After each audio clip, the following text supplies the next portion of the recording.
Halo sahabat sehat Gajayana TV, senang sekali hari ini saya Diva Arifatul kembali hadir untuk menyapa pemirsa Gajayana TV sekalian di program kesayangan kita semua, Sahabat Sehat.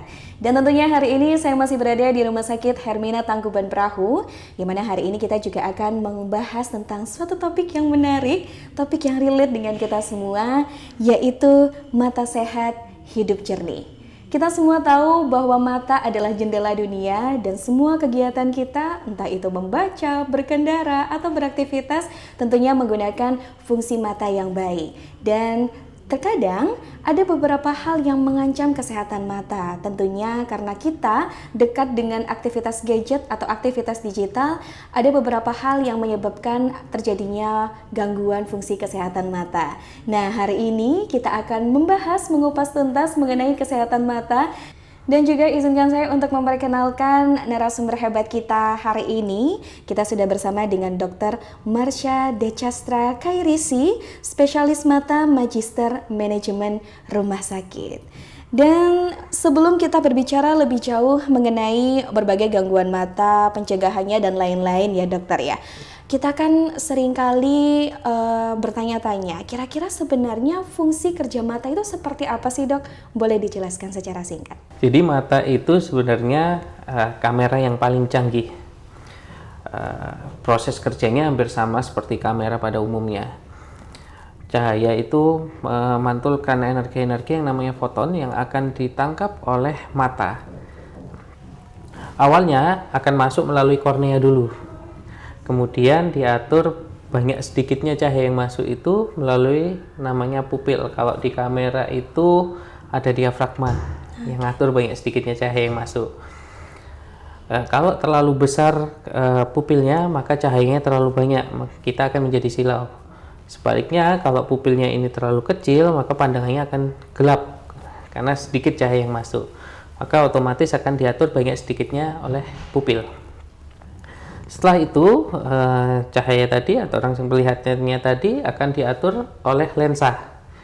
Difokuskan oleh lensa sehingga jatuhnya tepat berada di retina atau di saraf mata. Di saraf mata ini ada sel-selnya, kalau pernah dengar mungkin namanya sel batang dan sel kerucut. Itu nanti akan menangkap sensornya tadi, kemudian akan dibawa ke papil nervus 2 atau saraf optik, kemudian diterjemahkan di otak. Nah, itu baru kita bisa lihat dengan jelas. Tuh. Oke, baik seperti itu. Wah, lumayan kompleks ya dokter ya. Kalau kita mungkin melihat suatu objek, ya sudah kita melihat secara biasa saja. Ternyata kalau diteliti, seperti yang dijelaskan sama dokter tadi, sebenarnya fungsi mata kita itu hampir sama seperti dengan kamera yang juga sangat-sangat kompleks di dalamnya. Nah, sekarang kita masuk ke salah satu masalah penglihatan yang mungkin sangat familiar oleh pemirsa Gajayana TV sekalian. Kita sering mendengar ada istilah mata minus, mata plus, atau mata silinder.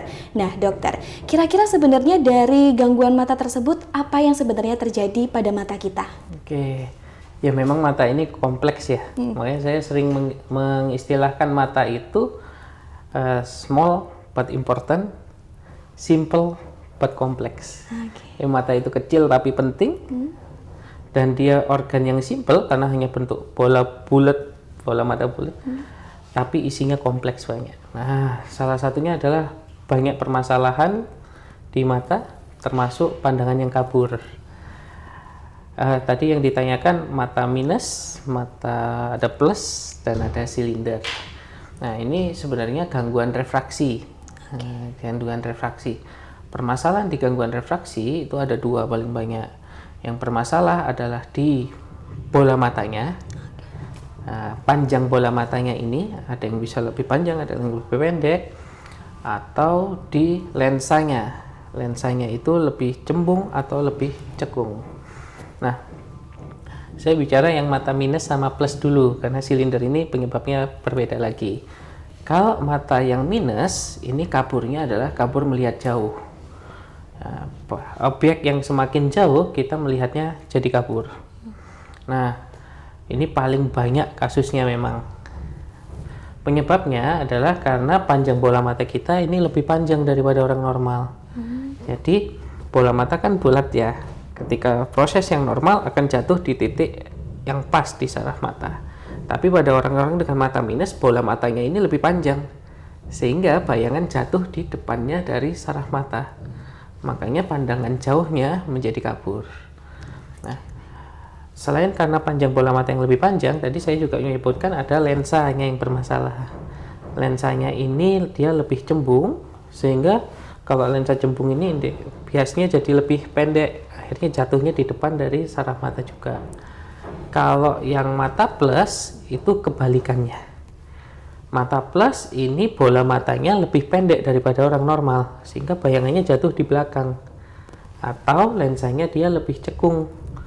Nah, sehingga kalau lensa cekung itu bayangan akan lebih jauh jatuhnya, jadinya jatuh di belakang dari saraf mata itu tadi. Nah, kalau mata minus kabur melihat jauh, mata plus kabur juga melihat jauh.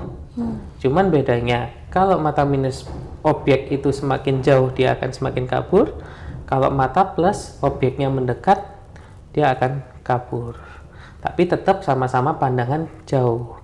Berbeda dengan kalau plus itu banyak yang bilang rabun dekat ya. Rabun dekat ini berbeda dengan yang pada mata tua, plus pada mata tua. Kalau plus pada mata tua itu kaburnya saat membaca. Nah, ini karena dibilang rabun dekat dikira yang mata tua ini yang kabur saat membaca ini yang dikira rabun dekat, padahal bukan. Kalau plus yang karena usia kaburnya saat membaca namanya presbiopia. Nah, dia karena gangguan daya akomodasi mata. Tadi kalau daya akomodasi itu lensa yang bisa besar kecil sendiri, makanya tadi kan saya bilang lensanya lebih cekung, lensanya lebih cembung, karena lensa kita ini otomatis bisa besar kecil sendiri. Nah, gangguan akomodasi ini disebabkan oleh usia, memang ngikut karena usia, akan mulai terjadi di usia 40 tahun.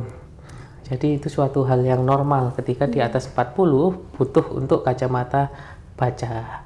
Sedangkan kalau yang dua tadi, miopia sama hipermetropia, itu untuk kabur melihat jauhnya.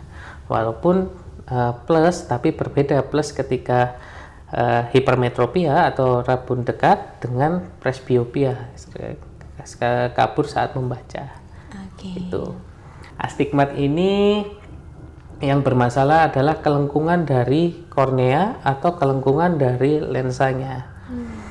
Jadi kalau ngelihat itu akhirnya berbayang, bukan nggak bisa bikin garis lurus ya. Kalau ini kebanyakan orang-orang bilang astigmat nggak bisa bikin garis lurus, enggak. Tapi kalau astigmat itu ngelihatnya berbayang, jadi bukan satu ini, tapi ada bayangan di sampingnya, sehingga akan kesulitan kalau melihat angka 6, 0, 8, karena dia berbayang kelihatannya sama aja.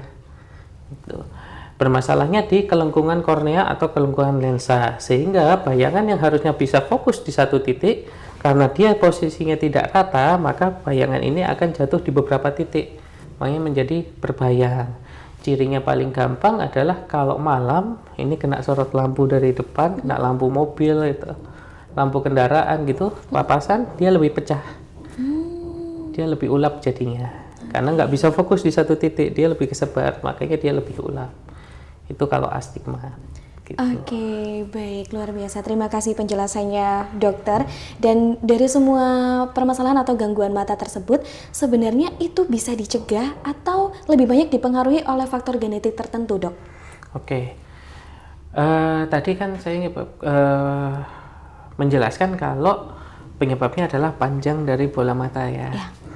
Kalau masalah panjang dari bola mata, ini salah satu faktornya adalah genetika. Karena anak akan mengikuti bentuk dari orang tuanya. Ketika orang tuanya bentuk bola matanya rata-rata panjang, anaknya kemungkinan juga bisa terjadi bola matanya panjang juga. Tapi anak bukan copy paste dari orang tua. Jadi bisa aja anaknya juga normal, juga bisa aja. Tapi faktor genetik itu merupakan salah satu penyebab dari gangguan refraksi. Sama seperti bentuk kornea yang tidak rata atau silinder tadi ya. Kalau orang tuanya bentuknya tidak rata, anaknya ada kemungkinan juga terjadi bentuk kornea atau lensa yang tidak rata. Itu. Terus yang kedua, faktor aktivitas, memang benar. Saat ini rata-rata penglihatan yang kita pakai adalah penglihatan dekat. near activity kita, aktivitas melihat dekat kita ini lebih banyak daripada penglihatan jauh kita, karena aktivitas di dalam ruangan, gadget. Nah, aktivitas melihat dekat inilah yang memicu salah satu yang memicu pertambahan dari panjang bola matanya. Sehingga kalau dilihat sekarang banyak sekali anak kecil-kecil yang sudah pakai kacamata, sudah banyak yang ada minusnya. Nah, itu hubungannya sama aktivitas melihat dekat. Bukan karena kalau selama ini dibilang radiasi dari gadget, sebenarnya bukan radiasi dari gadgetnya, tapi adalah jarak penglihatannya. Sebelum ada gadget juga sudah ada kacamata kan? Iya, betul. Dulu sebelum ada gadget yang disalahkan adalah buku. Nah, persamaan buku sama gadget ini sama-sama digunakan dalam jarak dekat. Jadi yang bermasalah di sini adalah jarak dekatnya. Oke, baik. Dan faktor genetik itu bukan menjadi pemicu utama dari terjadinya gangguan mata tersebut. Oke, wah ini semakin menarik ya pemirsa. Semakin dalam kita membahas, semakin banyak pertanyaan-pertanyaan yang mungkin beredar di masyarakat ini ya dokter ya.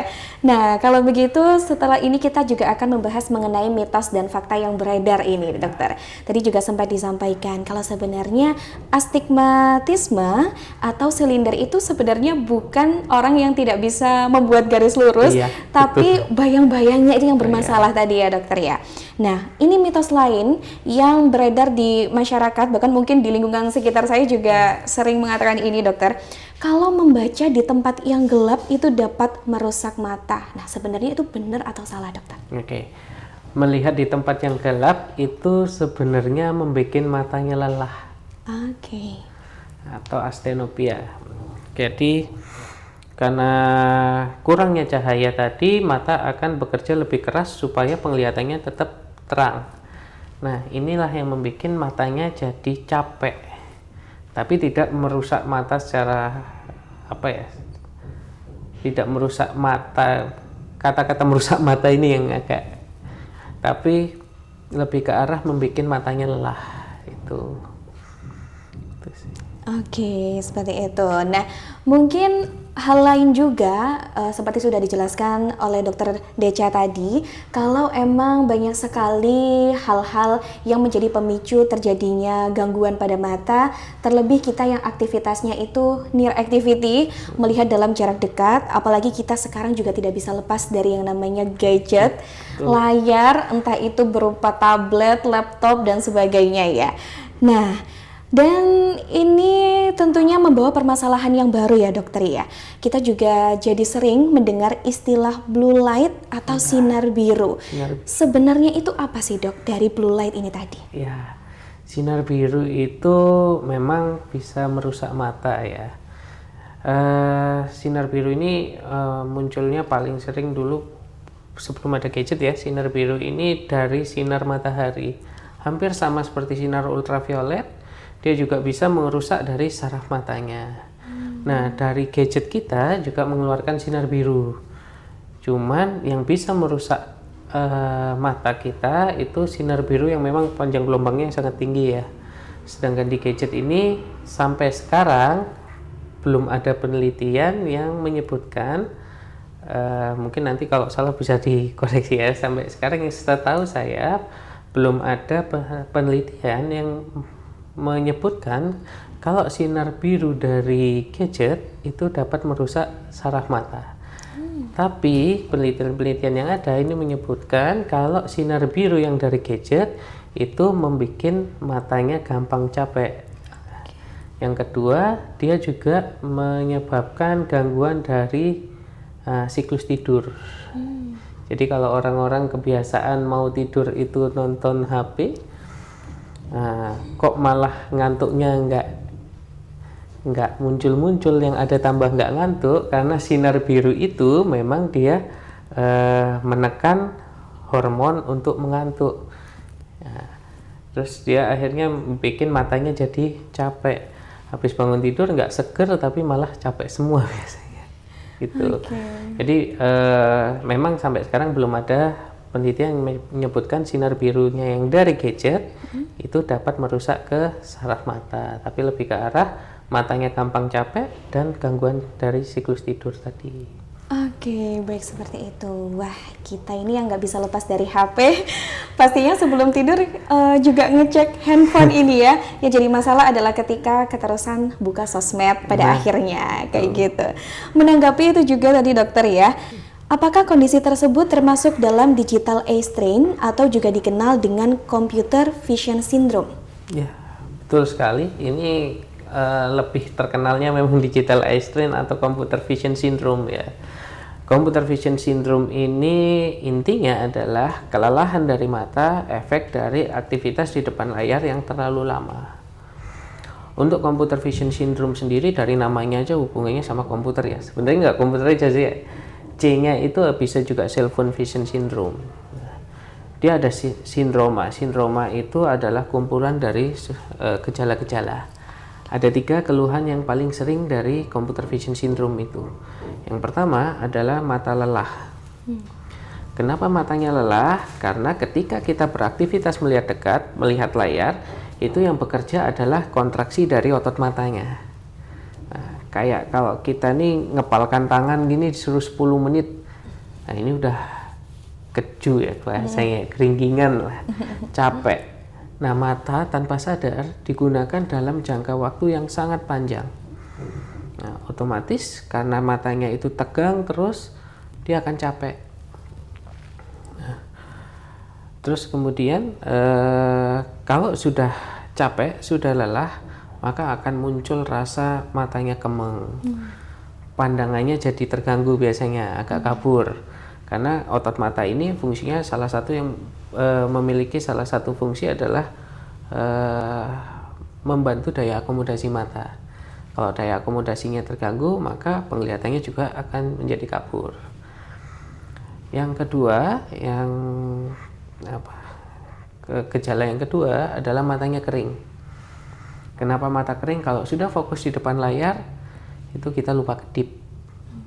Frekuensinya berkedip jadi berkurang. Jadi yang normalnya sekitar 20 kali per menit, itu bisa kurang sampai sekitar 10 kali per menit. Itu turunnya udah setengahnya nih. Maka karena berkedipnya kurang, matanya cenderung lebih kecil, lebih kering, kok lebih kecil. Matanya cenderung lebih kering sehingga akan merespon badan, oh ini matanya kering nih, harus dikeluarkan air matanya. Nah, mata akan keluar air mata yang banyak sehingga keluhannya adalah berair, sering berair. Yang ketiga, sindromnya adalah pusing. Pusingnya bisa separuh, bisa seluruhnya. Paling sering adalah sampai leher belakang. Lebih ke arah tension headache. Tension headache karena tekanan ya, baik tekanan fisik maupun tekanan psikis. Tekanan fisik biasanya kalau sudah di depan layar tuh tanpa sadar kita berjam-jam tanpa merubah posisi tubuh, akhirnya capek. Atau kalau sudah di depan layar ada stresornya juga yang masuk, karena tekanan psikisnya juga jadi masuk, akhirnya ada kaku di leher ini. Itu 3 itu yang bikin computer vision syndrome, karena terlalu lama di depan gadget. Nah, kita paling sering habisnya pegang gadget depan komputer, istirahatnya pindahnya ke HP. Otaknya istirahat, tapi matanya sebenarnya nggak istirahat, terus dipacu untuk kerja. Betul. Makanya muncul namanya digital eye strain tadi, kecapean di matanya. Oke, baik. Sebenarnya yang salah itu bukan gadgetnya ya, bukan gadgetnya, blue lightnya, bukan komputernya. Bukan, yang salah pemakainya. Pemakainya, setuju sekali. Dan memang semua itu bisa jadi salah satu pemicu untuk terjadinya gangguan kerusakan mata. Maka dari itu kita semua juga bisa mulai melakukan pencegahan ya dokter ya. Nah, saya ini pernah tahu ada angka ajaib ini dokter ya, dalam menjaga kesehatan mata ya, tentang aturan 20-20-20. Nah, seperti apa sih dokter teknik itu? Ya, jadi mata itu perlu istirahat tadi saya bilang. Kalau misalnya depan layar sudah lama, istirahatnya pegang gadget, nah itu kan sama-sama jarak dekatnya. Nah, padahal jarak dekat tadi adalah kontraksi otot mata, maka kita perlu merelaksasikan otot mata untuk istirahatnya. Untuk istirahatnya mata tuh sebenarnya kebalikannya melihat dekat, kita harus sering-sering lihat jauh. Nah, karena ketika kita lihat jauh itu relaksasi dari otot matanya. Makanya kalau orang dulu itu pesennya sering lihat yang hijau-hijau. Sebenarnya bukan warna hijau terus dilihatin gitu juga enggak. Jadi kita untuk melihat jauhnya. Nah, ini relate sama yang aturan 20 tadi. 20 20 20 atau rule of 20. Setiap 20 menit di depan gadget istirahat selama 20 detik. Enggak lama 20 detik, enggak sampai 1 menit juga. Aktivitas harian harusnya enggak terganggu dengan gitu. Tapi dalam 20 detik itu kita pakai untuk melihat jauh objek yang minimal 20 kaki atau 6 meter. Karena di bawah 6 meter itu hitungannya masih penglihatan dekat atau near activity tadi. Di atas 6 meter itu baru penglihatan jauh. Makanya setiap 20 menit di depan layar istirahat selama 20 detik untuk melihat jauh objek yang minimal 20 kaki atau 6 meter.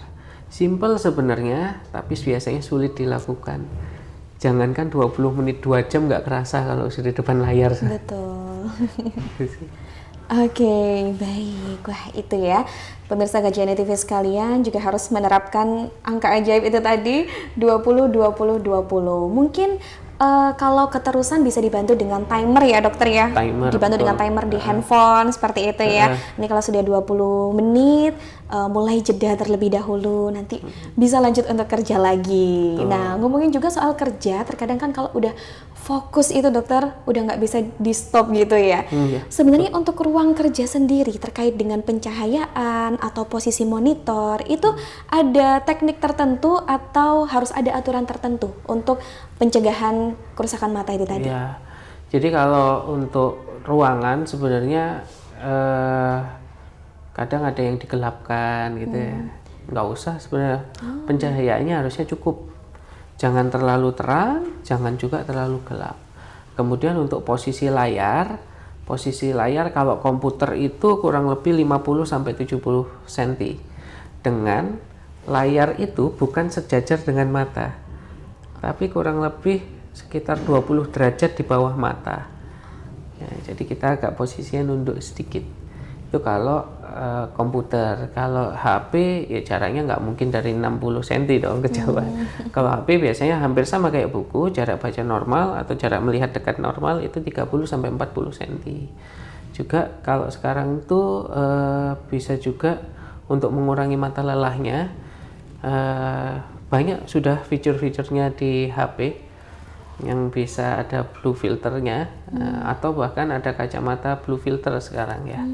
Tapi yang perlu diingat, kacamata blue filter itu hanya untuk menyamankan mata, bukan untuk mencegah terjadinya mata minus itu tadi. Karena yang penting adalah bukan pakai blue filternya, tapi berapa lama kita melihat jarak dekatnya itu tadi. Jadi sebenarnya itu hanya sebagai alat bantu saja ya Alat dokter bantu ya, saja. biar mata ini kerjanya tidak terlalu keras. Iya, seperti biar itu. nggak gampang capek. Oke. Tapi juga durasinya dilihat gitu. Karena pada dasarnya sebenarnya gangguan kesehatan mata juga terjadi karena aktivitas mata ini yang terlalu lelah. Mata juga perlu istirahat, tidak hanya seperti otak kita, seperti itu ya dokter ya. Oke, nah tadi dokter sempat mention kalau itulah kenapa anak-anak itu banyak sekali yang masih kecil tapi sudah rabun jauh atau sudah mengalami gangguan kesehatan mata. Sebenarnya kalau untuk anak-anak sendiri, dokter, apakah ada pencegahan khusus? Karena kan kalau anak-anak tidak yang di komputer setiap hari, atau mungkin pesan untuk orang tua di rumah, pemirsa Gajayana TV yang memiliki anak-anak yang mungkin kok udah ada gejala gangguan kesehatan mata, itu seperti apa dokter? Ya. Jadi kalau udah ada gangguan keluhan di mata, itu sebenarnya kalau pada anak-anak lebih banyak aktivitas di luar rumah, di luar ruangan. Nah itu yang kita lihat jarang sekarang ini. Kalau dulu tuh masih sering sore main di lapangan, kayaknya sekarang jarang ya main di lapangan ya, lapangannya nggak ada soalnya. Sudah jadi bangunan Sudah semua jadi ini ya? bangunan semua. Cuman bukan berarti itu halangan untuk nggak bisa penglihatan jauh tadi ya. Iya, betul. Jadi memang aktivitas outdoor activity itu lebih ditingkatkan sekarang ini. Terus kemudian deteksi dini itu juga penting, karena ketika ada keluhan itu sebaiknya segera diperiksakan. Kan belum tentu keluhannya kabur ada mata minusnya, tapi kalau kita tahu duluan di awal, kita bisa mengontrol perkembangan dari minusnya itu, sehingga datang-datang nggak kaget nih, minusnya kok langsung besar, berarti ini sudah lama jangan-jangan, tapi nggak ketahuan. Nah, mending deteksi dini, begitu ada keluhan kabur diperiksakan ke dokter mata, apakah ini memang benar ada minusnya atau butuh kacamata atau tidak. Kalau butuh kacamata juga segera dipakai, karena kalau nggak dipakai kacamatanya itu minusnya akan semakin cepat bertambah ya. Nah, ada mitos juga jangan pakai kacamata, nanti ketergantungan. Betul. Pernah dengar itu ya? Pernah dengar. Kacamata itu sebenarnya kebutuhan, bukan ketergantungan. Ketergantungan itu kan kalau kita yang nggak butuh kemudian kita gunakan, kayak narkoba itu kita nggak butuh tapi kita pakai, akhirnya ketergantungan. Tapi kalau yang kita butuhkan bukan menjadi ketergantungan. Nggak ada loh orang bilang ketergantungan sama nasi putih gitu, nggak ada, padahal kita tiap hari butuh makan nasi putih ya. Iya, betul. Nah itu, jadi kacamata itu adalah alat bantu untuk melihat lebih maksimal. Jangan dibilang itu sebuah ketergantungan, tapi itu adalah keharusan. Kalau kita pakai kan lebih enak ngelihat terang kan daripada lihatnya kabur. Betul, dokter. Nah, menyambung soal itu, sebenarnya kapan sih waktu yang ideal untuk kita periksa mata, atau rutinnya itu berapa lama sekali, dokter? Oke, kalau rutinnya berdasarkan teori sebaiknya sih 6 bulan sekali ya. 6 bulan sekali. 6 bulan sekali. Tapi kalau saya pribadi menyarankan maksimal 1 tahun sekali kita harus cek. Bukan berarti juga nanti kalau sudah kacamataan berarti tiap tahun ganti kacamata, enggak juga, kan belum tentu ada perubahan. Tapi setidaknya ketika ada perubahan kita taunya lebih dulu, bukan berarti nanti baru cek berapa tahun lagi kok naiknya banyak. Kayak gitu. Jadi sebaiknya sih setiap tahun dicek dulu, maksimal 1 tahun sekali lah dicek. Kalau mau rutin 6 bulan sekali itu juga bagus sih. Oke, baik. Seperti itu pemirsa Gajayana TV, dan pemeriksaan tersebut juga sudah bisa dilakukan di Rumah Sakit Hermina Tangkuban Perahu. Tentunya nanti bisa bertemu dengan Dr. Decha. Dan terakhir, Dr. Decha, mungkin ada pesan yang disampaikan untuk pemirsa Gajayana TV mengenai kesehatan mata. Ya, jadi kalau mata itu adalah seperti yang saya sampaikan di awal tadi, mata ini kecil tapi penting, simple tapi kompleks. Tapi banyak orang yang lupa tentang kesehatan mata, baru periksa setelah ada keluhan. Dan rata-rata kalau sudah ada keluhan, ada permasalahan, itu sudah terlanjur ya. Jadi lebih baik sebelum ada keluhan dikontrol rutin, dideteksi. Kalau ada permasalahan kita bisa tahu sedini mungkin, sehingga mencegah terjadi kerusakan mata lebih lanjut. Itu sih. Baik, terima kasih banyak Dr. Decha atas ilmu yang bermanfaat hari ini. Dan tentunya dari bincang kita hari ini, kita semua juga bisa belajar bahwa deteksi gangguan mata itu lebih baik melakukan pemeriksaan sejak dini daripada sudah terlanjur terjadi gangguan kesehatan mata. Dan tentunya itu bisa dilakukan dengan pemeriksaan di Rumah Sakit Hermina Tangkuban Perahu. Kami ucapkan terima kasih untuk Rumah Sakit Hermina Tangkuban Perahu. Dan itu tadi bincang-bincang kita hari ini. Sampai jumpa pemirsa di episode Sahabat Sehat selanjutnya. Saya Diva Arifatul bersama dengan kru mengucapkan terima kasih atas kebersamaan Anda. Sampai jumpa, salam sehat. Terima kasih.